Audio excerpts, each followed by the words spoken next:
감사합니다. 우리 최성한 길천희 집사님 다시 부산으로 이사 오셨는데 우리 집사님은 얼마 전에 목을 수술하셔서 아직 목 상태가 좋지도 않은데 하나님 앞에 찬양하고 싶어서 이 자리에 섰습니다. 여러분들이 계속해서 기도해 주셔서 목이 속히 깨끗이 나올 수 있도록, 그래서 마음껏 찬양할 수 있도록 기도해 주셨으면 좋겠습니다. 아울러 남자분들 찬양 좀 많이 지원해 주시면 감사하겠습니다. 함께 하나님 말씀 보시겠습니다. 마가복음 2장 18절로 22절입니다.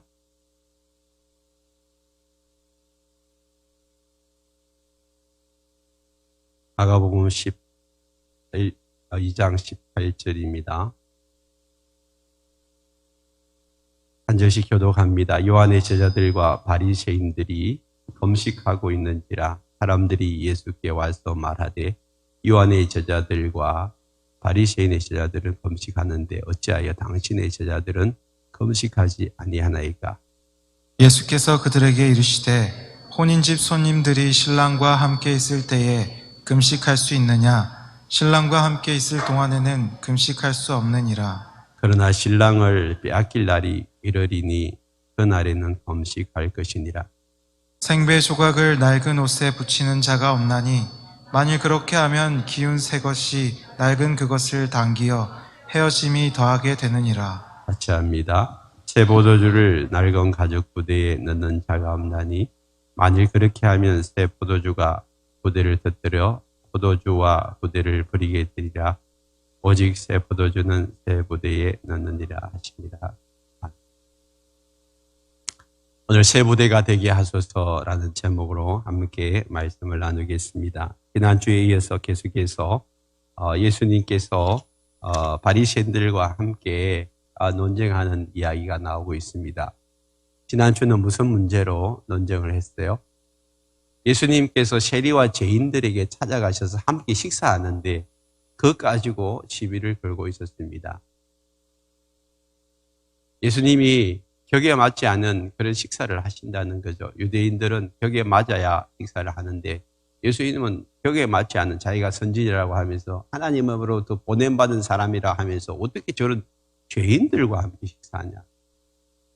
그러니까 보니까 뭔가 영적으로 좀 우둔한 사람 아닌가, 그렇게 비난을 하는 거죠. 근데 예수님은 실제적으로 영적으로 우둔한 것도 아니고 예수님은 원래 하나님이고 하나님의 아들이신데 자기가 자기를 비우셨어요. 그리고 사람의 몸을 입고 이 땅에 오셨어요. 그것만 하더라도 엄청나게 낮아지십니다. 그런데 가장 낮은 세리와 죄인들과 창녀들과 함께 어울리고 식사하는 거예요. 무엇 때문이죠? 그 영혼도 구원받아야 될 영혼이기 때문에, 예수님의 마음에 긍휼하심이 크시기 때문에 그 영혼들에게 찾아가실 거예요. 우리가 행복 나누는 축제를 앞두고 있는데 여러분, 우리보다 좀 못하고 연약하고 부족한 자들, 그들에게 찾아가셔서 여러분 사랑을 베풀어 주시고 만나 주시고 식사 대접하시고 그들을 긍휼히 여기셔서 주께로 인도해 오시면 하나님이 기뻐하실 줄 믿습니다. 그리고 난 다음에 다시 이제 또 시비를 걸고 있습니다. 무슨 문제이죠? 오늘 18절에 보니까 금식 문제였습니다. 18절 다시 봅니다.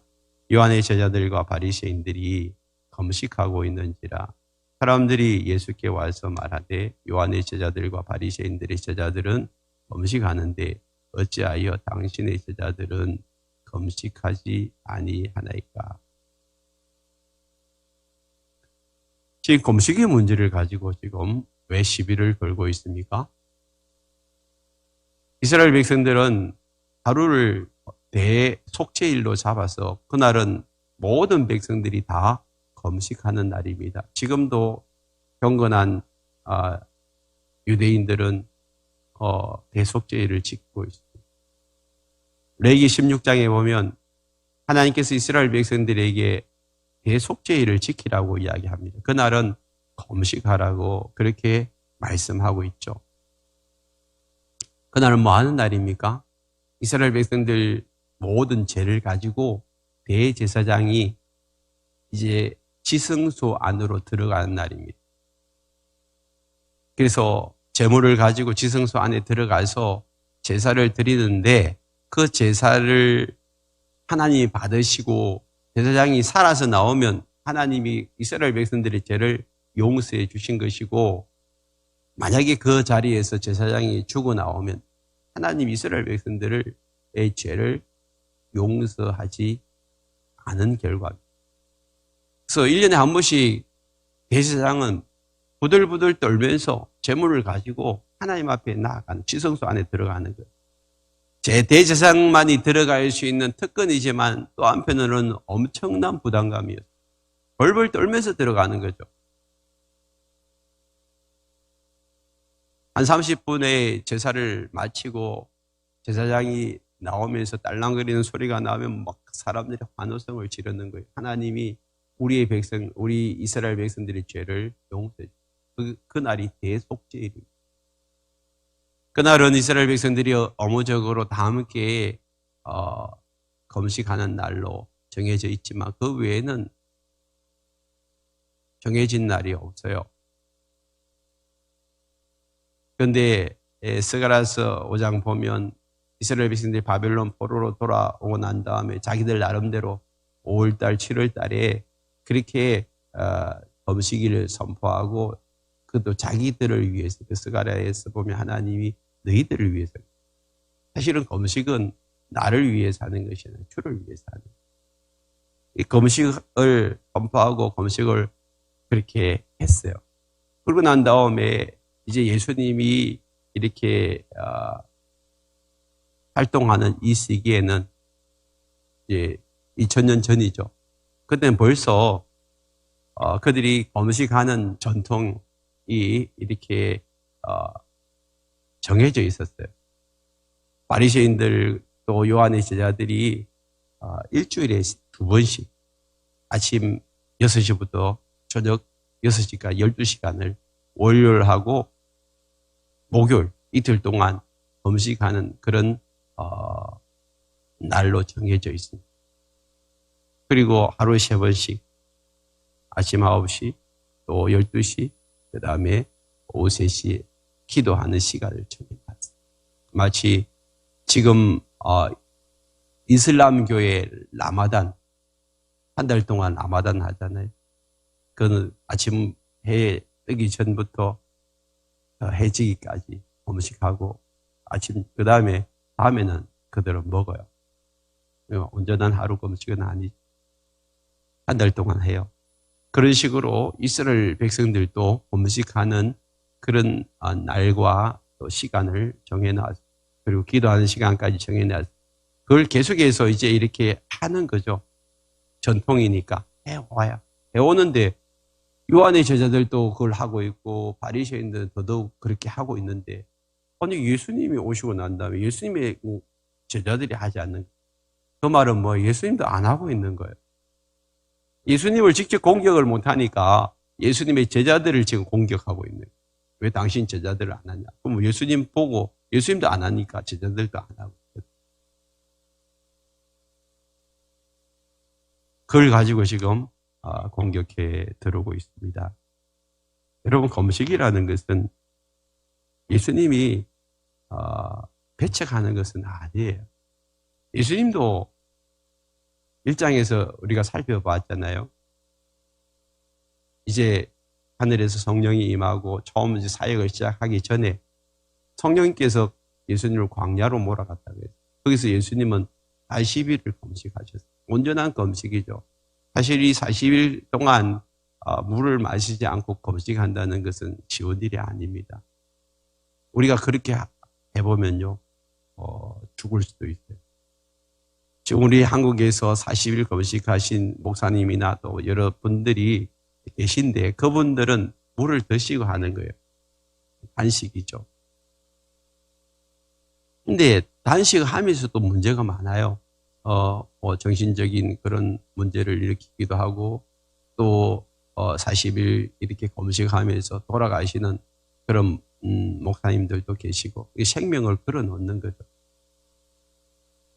그런 금식을 예수님도 하셨어요. 40일 동안. 그러니까 금식을 예수님이 그냥 하지 말라는 건 절대 아니죠. 금식이라는 것이 유익한 점도 많아요. 제가 금식을 해보니까 첫 번째는 살이 빠져요. 다이어트 효과가 있단 말이에요. 그래서 늘 다이어트 해야지 그러면서 살 빼기를 원하면서 살이 안 빠지시는 분은 금식을 권합니다. 금식하세요. 그러면 살이 빠진다니까. 먹는 것에 여러분 얼마나 이렇게 몸이 잘 반응을 하는지 몰라요. 근데 다이어트나 이런 단식 정도로 우리가 금식을 하면 그거는 자기를 위해 하나님 보실 때 자기를 위한 금식은 하등 하나님과는 상관이 없어요. 자기에게는 유익이 있을지 몰라도. 그래서 스가랴서에는 야, 니를 위해서 금식하지. 나를 위해서 금식한 거 아니지 않냐고. 여러분, 우리가 금식을 하면서 온전히 하나님 바라보고 하나님께 더 가까이 나아가고 하나님 음성 듣기를 원하는 그런 마음에서 금식한다면 여러분 유익한 거예요. 성경에서도 여러분 금식을 경건의 수단으로 삼고 하라고 말씀하고 그 금식을 통하여서 자신의 몸을 다스릴 수가 있어요.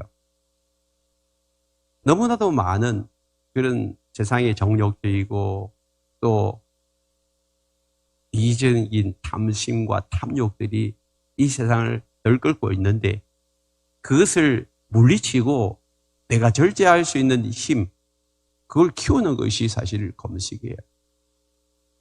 그러면서 오직 주님을 바라보는 거죠. 근데 성경에서 지금 금식에 대해서 진정한 금식이 어떤 것인가에 대해서 이사야 58장 5절로 9절에서 말씀하고 있습니다.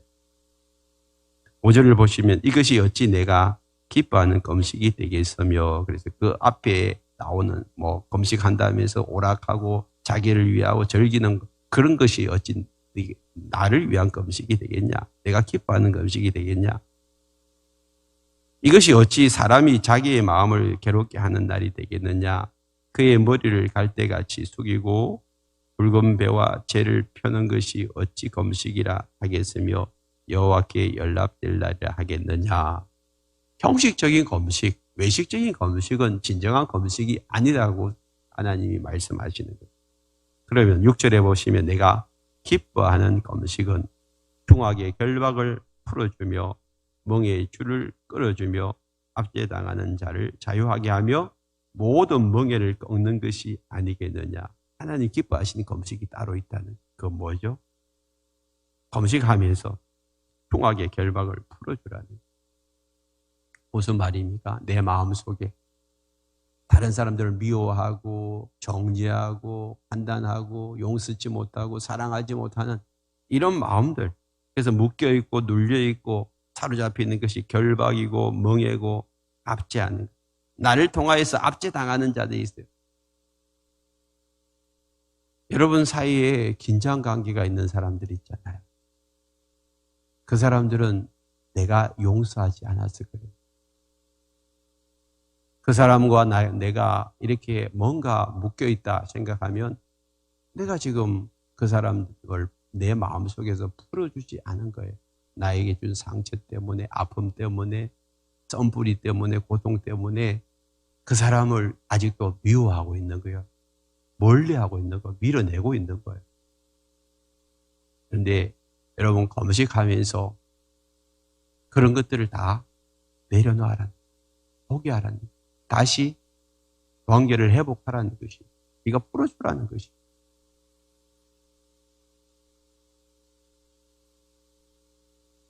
또한 7절에 보면 금식하고 난 다음에 줄인 자에게 양식을 나눠주며, 내가 배고픔을 경험하고 나니 내 주변에 배고픈 자들이 모이는 거예요.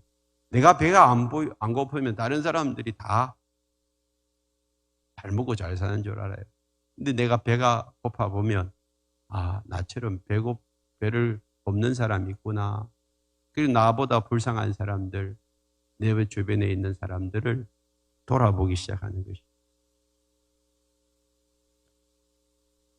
줄인 자에게 양식을 나눠주고 유리하는 빈민들을 집에 들이며 헐벗는 자를 보면 입히고 그 다음 내 골육을 피하여 스스로 숨지 아니하는 것이 아니겠느냐. 도와주란. 불쌍하고 연약하고 부족한 자들을 이제는 말로만 말고 행동으로 도와주란. 쉽지 않아요. 우리나라에 참 특이한 목사님이 계세요. 그분은 의사인데도 불구하고 의사의 그 일을 내려놓고 빈민들하고 같이 이렇게 어울려가지고 이렇게 생활하시는 그런 목사님. 우리가 그것까지는 안 되더라 하더라도 정말 우리가 진짜 굶주리고 배고프고 벌벗는 자들을 여러분들이 금식을 통하여서 내가 경험하고 그 다음에 그들을 섬기고 돌보는 그런 자리까지 들어가는 것. 그것이 진정한 하나님이 기뻐하시는 금식이라는 것. 그리하여 하면 네 빛이 새벽같이 비칠 것이고 네 치유가 급속할 것이고 네 공의가 내 앞에 행하고 여호와의 영광이 내 위에 호위하리. 하나님의 영광이 나타납니다. 금식하고 나. 내가 부를 때에 나 여호와가 응답하겠고 네가 부르짖을 때에도 내가 여기 있다 하리라. 주님이 그런 금식은 기뻐하시고 그 금식의 그런 기도가 속히 응답되어진다. 그렇게 말씀하고 있는 것입니다. 그래서 하나님도 금식하는 것을 그렇게 문제 삼지 않았어요. 그런데 이들이 지금 금식을 문제 삼는 이유가 뭐예요? 자기들은 하는데 왜 니들은 안 하는 거예요? 근데 사실은 자기들이 진정한 금식을 하는 게 아니라 어떤 금식을 하고 있어요? 외식적인 금식을 하고 있어요. 남들 보아라고 수염을 다 깎고 금식하는지 안 하는지 모른 채 금식해야 되는데 막 사람들이 자기를 보면서 야 저분 이제 금식하고 있네. 어이구 경건하다. 그러면서 사람들에게 인정받으려고 그것을 즐기려고 금식하는 것입니다. 여러분 오늘 우리가 때로는 하나님 앞에 금식해야 될 때가 있어요. 그 때를 우리가 놓치면 안 돼요. 하나님이 금식하라는 마음을 주면 금식해야죠. 어떤 분은 10일, 어떤 분은 20일, 어떤 분은 40일 금식하라는 마음을 주실 거예요. 저는 40일 금식을 한 번도 안 해봤고 또 아직 할 마음은 없어요. 그 마음 안 주신 게 너무 감사해요. 40일 금식하고 난 다음에 나 금식했다고 어깨에 힘주고 교만할 그런 마음이 생길까 봐. 또 자신도 없고. 근데 40일 금식하고 난 다음에 교만이 내 마음에 싹 들으면 차라리 안 하는 게 더 낫잖아요. 자기는 금식 하는데 왜 니네들 안 하냐고 비난하고 정죄하고 판단하는 이 바리새인들의 금식은 차라리 안 하는 게 좋아요. 여러분 교회에 우리가 열심을 가지고 헌신하고 봉사하고 충성하는데 여러분 그것을 빌미 삼아서 다른 사람들을 비난하고 비판하고 정죄한다면 나는 이렇게 예배드리고 기도하는데 왜 교회 이렇게 중직자들은 또 그렇게 하지 않냐고 그렇게 막 이야기하시는 분을 간혹 들어요. 근데 그렇게 할 바에야 차라리 안 하는 게 좋아요. 철야하면서 막 열심히 기도하다가 보니까 옆에 다 자. 그러면 다음날 돼가지고 누구 집사는 철야도 안 하고 자고 뭐 저거 그럴 바에 자기도 자야 돼. 그게 나.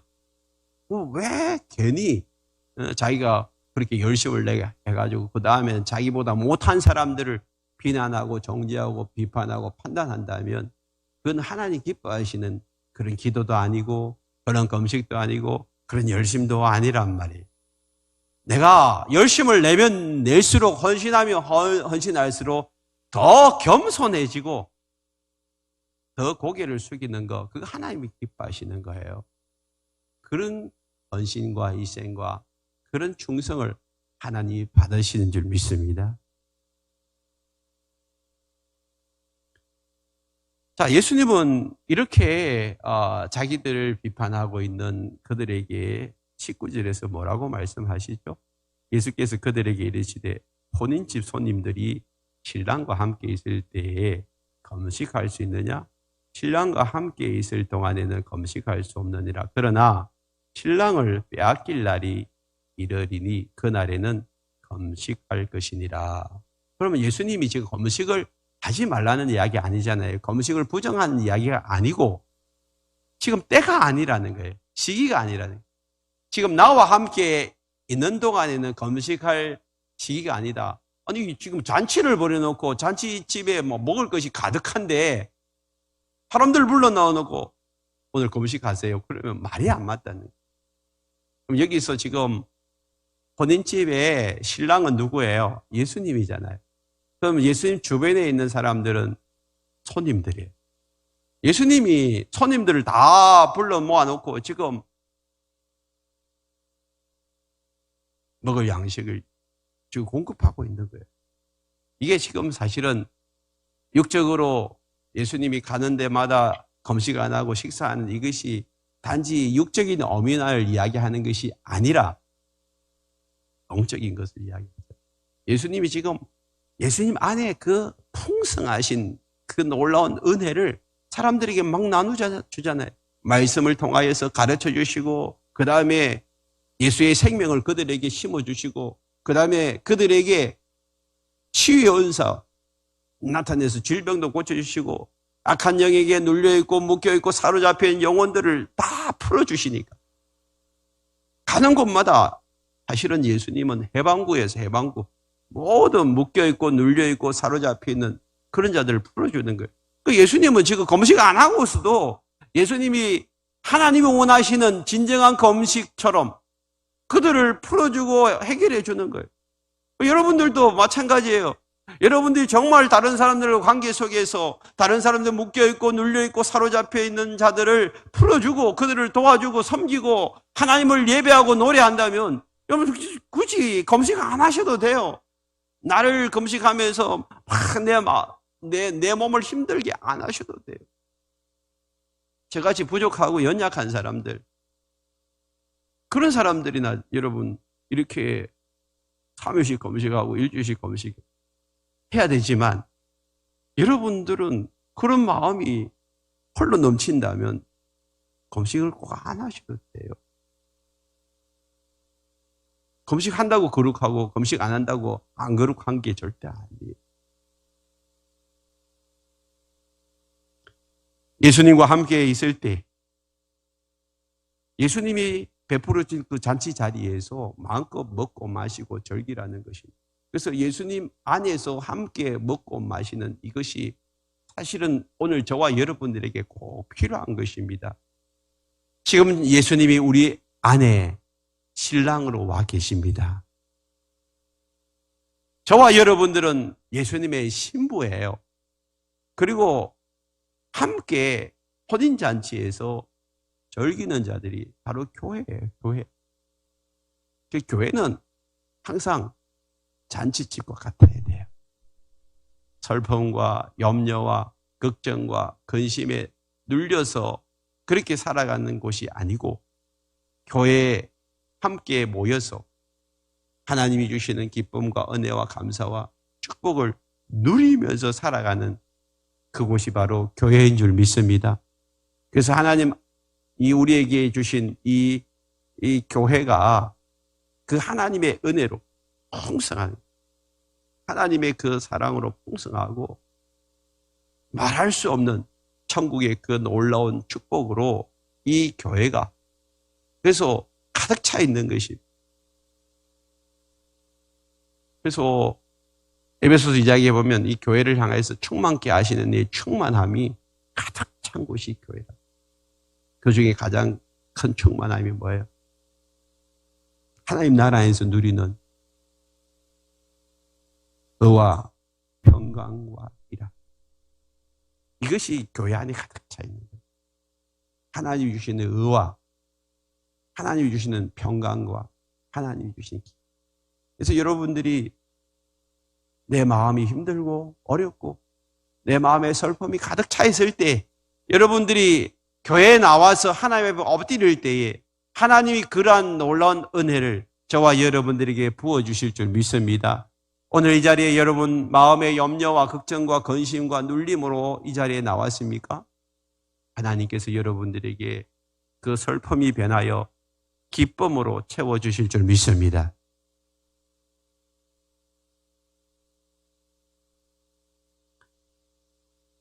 예수님과 함께 기뻐해야 된다는, 금식하는 것은 몸을 아프게 하고 힘들게 하는 거예요. 몸을 괴롭히는 거예요. 근데 신랑을 빼앗길 날이 언제예요? 예수님이 십자가에서 못 박힐 날. 우리의 죄와 사망과 저주와 질병의 권세를 홀로 몸에 안으시고 십자가를 지실 그때에는 너희들이 금식. 그런 의미에서 우리는 고난주간에 한 주간 금식하잖아요. 뭐 일주일 내에 금식하고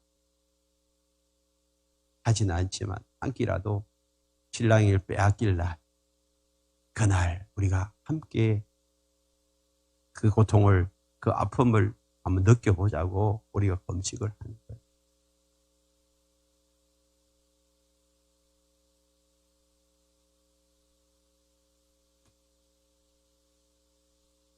그리고 난 다음에 이제 21절 예수님 말씀하세요. 생배 조각을 낡은 옷에 붙이는 자가 없나니 만일 그렇게 하면 기운 새 것이 낡은 그것을 당기어 헤어짐이 더하게 되느니라.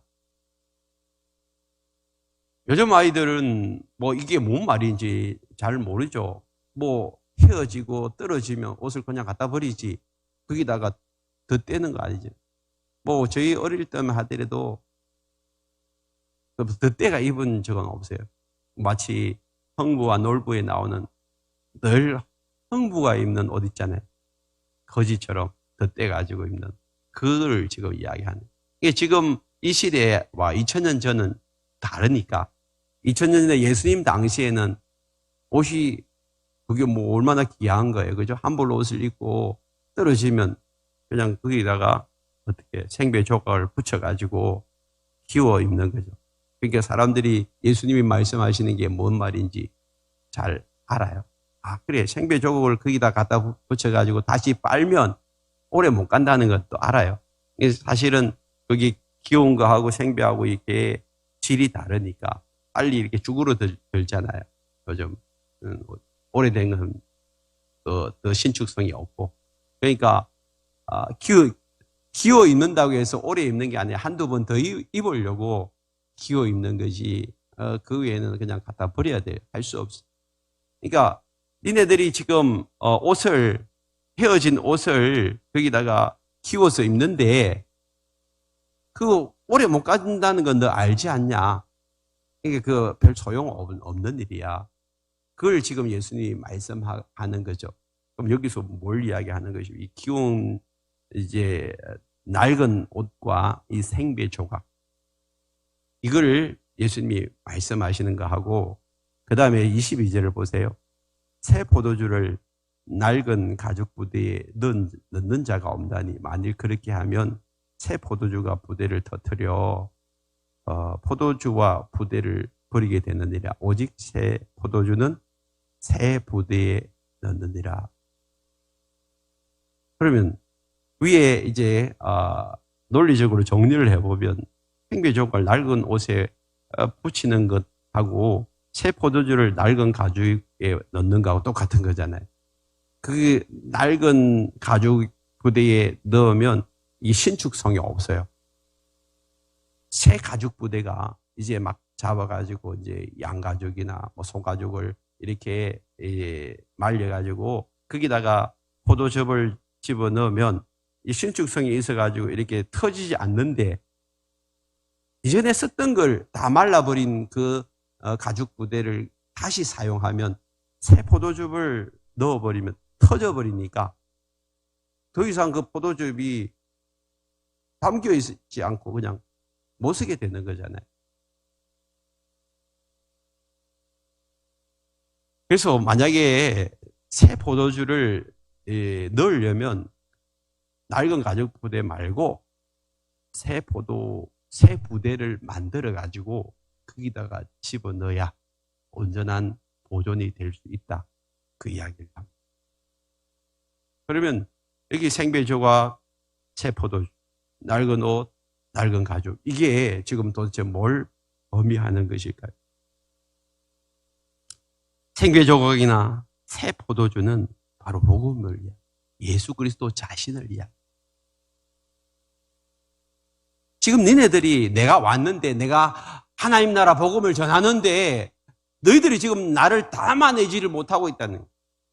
그 낡은 옷, 그 다음에 낡은 가죽 부대가 지금 누구를 가리킬까요? 바리새인들이 가지고 있는 그 사고방식, 그들이 가지고 있는 낡은 관습, 전통, 그걸 이야기하고 있다는 거예요. 지금 니네들이 가지고 있는 그 생각을 가지고, 너희들이 가지고 있는 전통을 가지고 내가 지금 하나님 나라에서 이 복음을 가지고 너희들에게 왔는데 너희들은 이것을 담아내지 못하고 있구나. 다 터뜨리고 있구나. 안타까워서 지금 하시던 말씀이잖아요.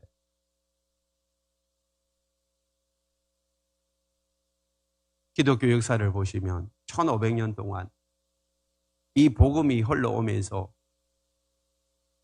전통과 간섭이 그냥 이 복음보다 더 위에 올라서 버리니까 하나님의 말씀이, 복음의 능력이 나타나지 않아요. 그래서 급속히 교회가 타락하고 변질되어졌어요. 더 이상 교회라고 볼 수 없을 정도로 이교 집단들과 똑같은 그런 모습으로 교회가 서 있으니까 하나님이 이 켈빈을 통하여서, 루트를 통하여서 종교개혁을 일으키게 만들어요. 그 비텐베르크 대학에서 95개조 문항을 걸고 그 당시에 그 대학의 교수로 있던 루트가 이거는 기독교가 아니다. 기독교로 돌아가자. 원래대로 돌아가자. 초대교로 돌아가자. 이렇게 해야 된다. 그 92개조 쫙 써버렸잖아요. 그래가지고 그야말로 그냥 로마 교황청에 이제 데모를 일으킨 거죠.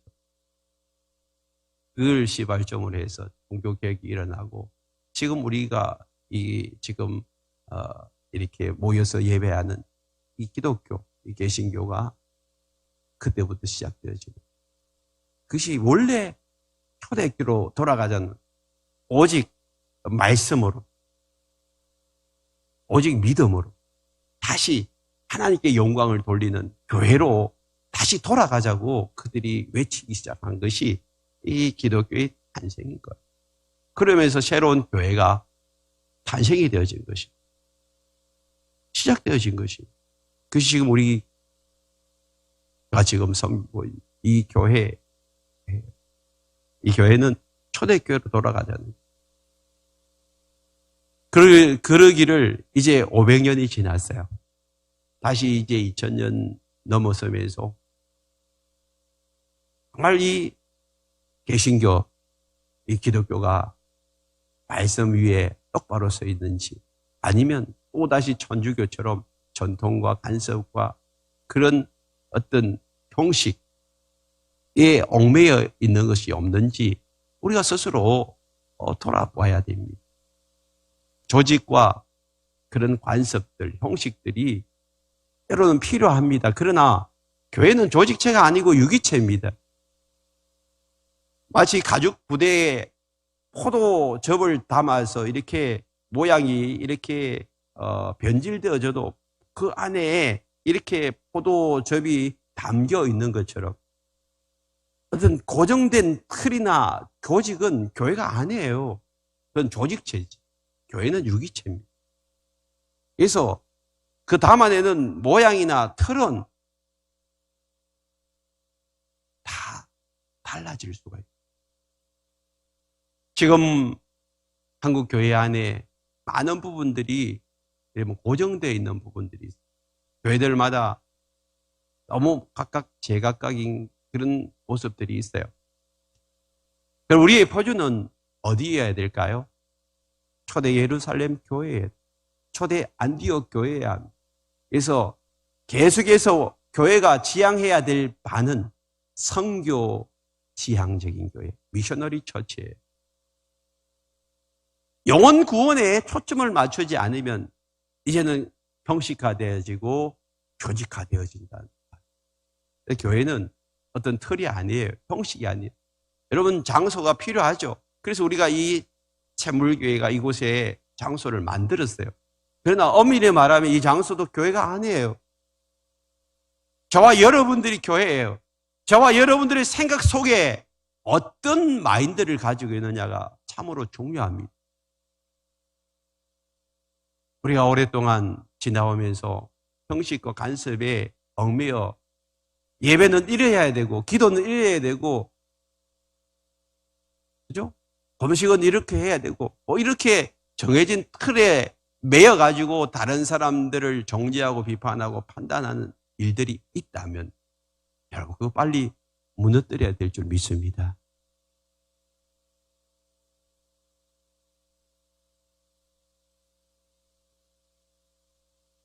한국 교회 안에도 예배의 틀이 있어요. 그래서 뭐 보통 그렇게 이야기하잖아요. 묵찬, 기찬, 설기찬, 묵도, 그 다음에 찬송, 기도, 찬송, 그 다음에 설교, 그 다음에 뭐 기도, 찬송 이런 식으로 뭐 딱 정해져 있는 그런 틀이 있는데 그 틀에서 벗어나면 안 되고 그 틀 안에 예배 시간에는 오직 이 찬송가에 있는 것만 불러야 되고 지금도 그거 고집하는 목사님들도 계시잖아요.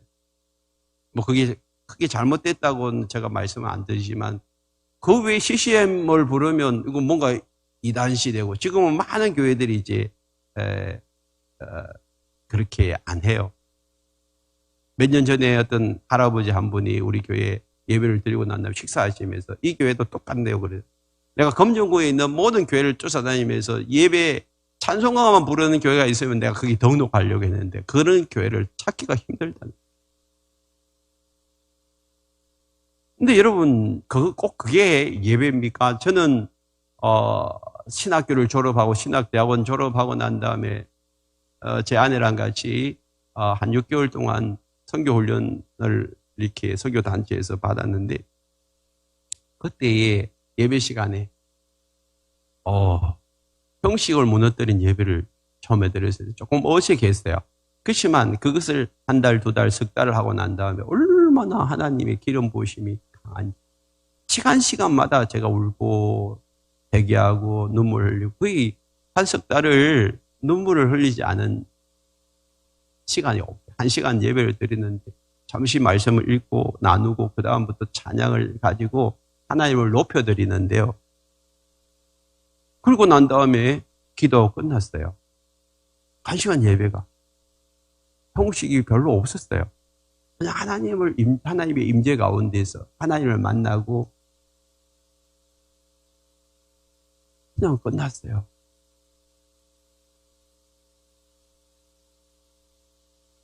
여러분, 우리가 어떤 형식과 틀을 고집하기 시작하면 그것이 오늘 이 본문에 나오는 바리새인 것 같은 거예요. 하나님께서 우리에게 원하시는 것은 어떤 형식이든지 털이든지 그 안에 생명의 복음이 담겨지고 그 안에 예수 그리스도가 드러나서 우리를 통하여서 예수 그리스도가 높임을 받고 그 복음의 영광이 나타나고 생명의 역사가 나타나고 내 삶의 변화가 일어나는 그런 예배를 드릴 수 있다면 하나님이 기뻐하시는 예배인 줄 믿습니다. 오늘 우리가 하나님 앞에서 어떤 모습으로 나아오는지 우리 자신들을 한번 돌아보셔야 됩니다. 늘 습관에 쫓아서 기대감 없이 교회 와서 1시간 예배 드리고 집으로 돌아가는 그런 예배는 하나님 기뻐하지 않습니다. 그것은 바리새인적인 예배와 똑같은 거죠. 오늘 우리가 주님 앞에 나올 때 정말 낡은 옷을 벗어버리고 내가 새 옷을 입겠다고 낡은 가죽 부대를 벗어버리고 새 가죽 부대가 되어서 하나님께서 우리에게 부어주실 새로운 은혜, 예수 그리스도, 그 복음의 진리, 능력을 내 가슴 속에, 내 마음 속에 담고 돌아가겠다는 그런 마음으로 이 자리에 오실 수 있기를 바랍니다. 우리의 마음에 낡은 가죽 부대, 이것은 신축성이 없는 거예요. 새 가죽 부대는 신축성이 있어요. 그래서 오늘 우리가 기도해야 될 것은 에스겔서 36장 26절입니다. 새 영을 너희 속에 두고 새 마음을 너희에게 주되 너희 육신에서 굳은 마음을 제거하고 부드러운 마음을 줄 것입니다. 이러면 딱딱한 그런 땅도 물을 부으면 흡수가 잘 안 되잖아요. 그걸 일구어야 흡수가 되어지고 그곳에 씨를 뿌려서 곡식이 나는 것처럼 한 해가 지난 그 땅을 일구는 농부처럼 우리의 심령에 우리의 심령 밭을 일구어야 되며 성령으로 우리를 일구어 가지고 그곳에 복음의 씨앗이 들어가고 그 복음의 씨앗이 자라서 열매 맺는 그런 삶을 사는 것이 바로 그리스도인들이에요. 오늘 저와 여러분들에게 새 영과 새 마음을 부어주시기를 축원합니다. 나는 지금까지 이렇게 예배하고 또 앞으로도 그렇게 예배될 것이다. 아무런 기대감이 없는 예배 오늘 내려놓을 수 있기를 바랍니다.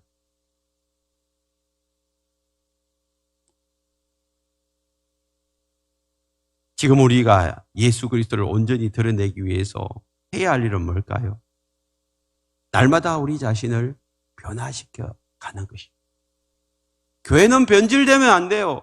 복음의 내용은 똑같아야 돼요. 내용물은 그대로여야 돼요. 그러나 닮은 그릇은 변화되어져 가야 합니다. 여러분, 우리 한국 교회가 여러분 코로나 이전과 코로나 이후가 너무 많이 차이가 나요. 저희 교회만 봐도 그래요. 코로나 이전과 코로나 이후에 성도들의 마음이나 또는 예배드리는 모든 것들이 다 달라졌어요.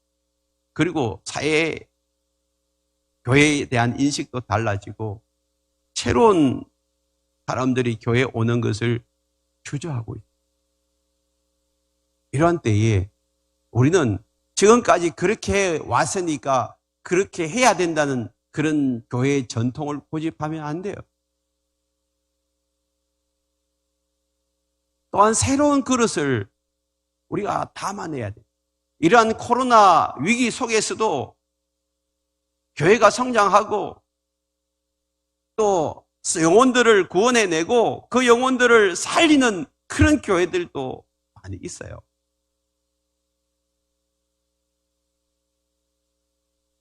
우리 교회가 다시 하나님 앞에서 영혼 구원하는 일에 초점을 맞춰야 될 줄 믿습니다. 그 일을 위해서 우리는 새로운 부대를 또 하나 여러분 만들어내야 합니다. 새로운 부대가 새 포도주를 여러분 부었을 때에 신축성이 있는 거예요. 신축.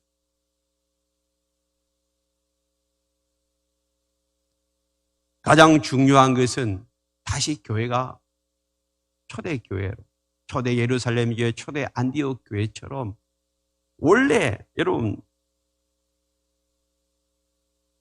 붕어빵이 나올 때 그 틀에 여러분 똑같이 나오는 것처럼 우리가 변질되면 다시 원래의 모습으로 기초로 돌아가야 됩니다. 운동선수들이 그러잖아요. 슬럼프에 빠지면 다시 기본으로 돌아가요. 지금 한국교회가 다시 부흥을 일으키고 다시 새로워지려면 원래의 기본으로, 원래의 원형으로 초대교회처럼 한국교회가 돌아가야 될 줄 믿습니다. 저와 여러분도 마찬가지, 우리 교회도 마찬가지예요. 하나님께서 기뻐하시는 교회가 뭐예요? 성령이 역사하시는 교회, 말씀이 홍황하는 교회, 서로 사랑하고 하나 되는 교회, 가족처럼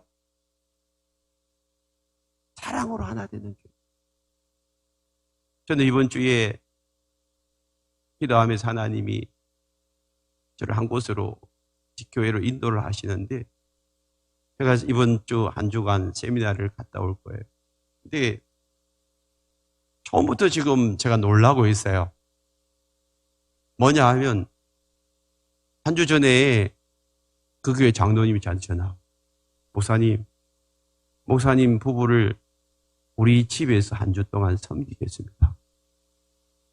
깜짝 놀랐네. 그 교회에서 하더라도 그 근처에 숙식을 하지. 아니, 자기 교회 장로님, 집사님들이 자기 집을 오픈해가지고 자기 집에서 세미나 오시는 분들을 섬기는 교회들이 지금까지 한 번도 없었어요. 제 목회 생활하는 동안. 근데 전화 와서 저희 집에서 섬기겠습니다.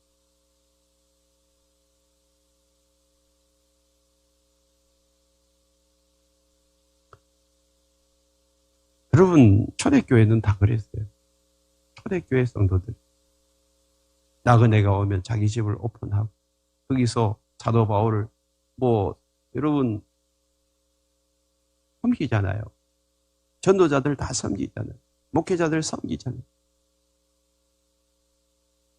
오늘 우리가 이 땅을 살아가면서 참 말씀대로 살아간다는 것이 우리에게는 불편할 수 있고 힘들 수 있어요. 원형교회를 회복하는 것이 우리에게는 힘들 수 있어요. 그렇지만 영혼을 살리기 위해서 하나님이 기뻐하시고 원하시는 교회라면 우리는 그런 방향으로 가야 합니다. 날마다 교회는 새로워져야 합니다. 지금까지 이렇게 왔기 때문에 앞으로도 그렇게 해야 한다라고 생각하는 것이 아니라 이렇게 해왔지만 낡은 가죽 부대라면 또한 새 가죽 부대를 창만해야 돼요. 그것이 하나님이 기뻐하시는 일이라면 우리가 해야 한다는 것입니다. 내 기준으로 다른 사람들을 판단하고 비판하는 그런 자리에는 우리가 들어가지 마십시다. 내가 열심히 하고 헌신하고 희생했지만 그렇게 하지 못한 사람들을 비난하고 비판한다면 차라리 가만히 있는 게 더 나아요. 오래된 간섭과 전통, 그것이 영혼을 살리는 일이 아니라면, 하나님께 영광을 돌리지 않는 일이라면 내 안에, 내 생각 속에, 우리의 삶 속에서 또한 새 부대가 되기 위해서 주님, 제가 지금 한번 쓴 이 가죽 부대 버리고 다시 새 부대를 만들어내도록 주님 도와주시옵소서. 여러분 기도할 수 있기를 바랍니다. 그래서 우리가 가장 중요한 것은 복음에 충실하는 거예요. 포장지는 내용물을 담는 도구입니다. 우리 교회 안에, 우리 한국 교회 안에 관습이나 전통이나 예배 형식, 이거 다 도구에 불과한 거예요. 이건 비본질적인 거예요. 본질적인 것은 그 속에서 예수 그리스도가 드러나고 복음의 영광이 나타나고 생명의 역사가 나타나고 삶의 변화가 일어나는 것, 이것이 교회의 본질인 줄 믿습니다. 이것을 담아내기 위해서 우리 자신과 교회가 새 부대가 되어야 될 줄 믿습니다. 나를 통하여, 우리 가정을 통하여 우리 교회가 새 부대가 되게 하셨습니다. 예수 그리스도를 잘 드러내고 복음을 잘 드러내고 영혼 구원에 충실한 그런 교회가 될 수 있기를 축복합니다. 찬양하십시다.